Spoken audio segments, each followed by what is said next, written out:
Material deprivation.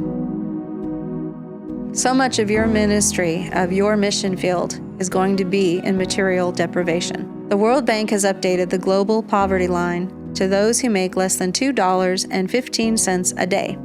About 9.2% of the world's population actually live in this kind of poverty, which is roughly 719 million people.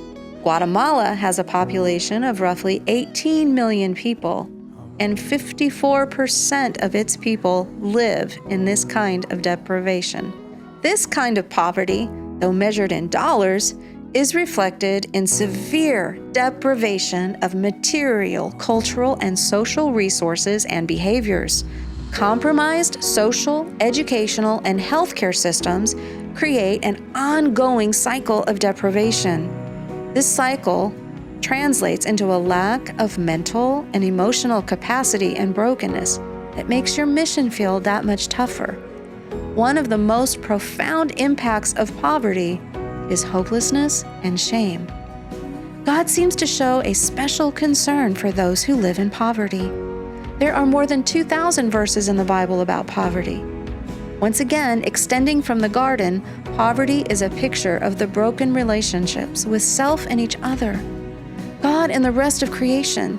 Material poverty screams, "You are not worthy, you are less than, you don't have enough, you can't do this."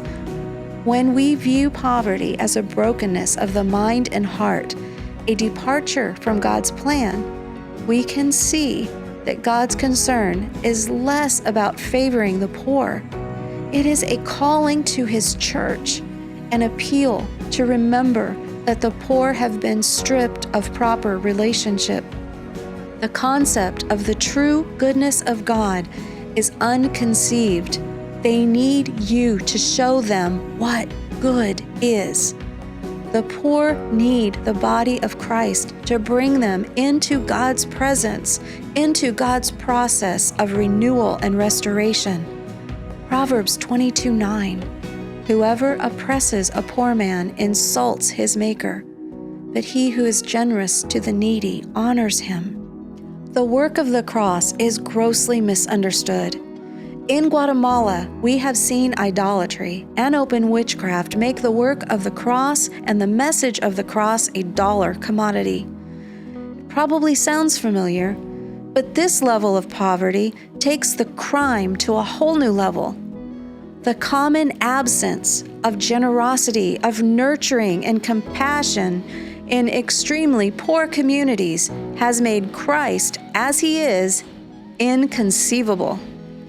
Many gospel-believing churches have become so poor materially and spiritually that evangelism just means one more in the church to feed. Survival by nature makes one focused on self, even at the expense of children and family. These are the poor that we all, in some capacity, are called to serve. In Isaiah 61:1, the prophet declares that God has sent him to proclaim good news to the poor. He continues to declare God's promise of beauty for ashes, gladness for sorrow, and garments of praise for despair. God cares deeply for men, women, and children who live in poverty. We need to remember that those living in this kind of poverty can't really understand the goodness or promises of God until they can see Christ in you.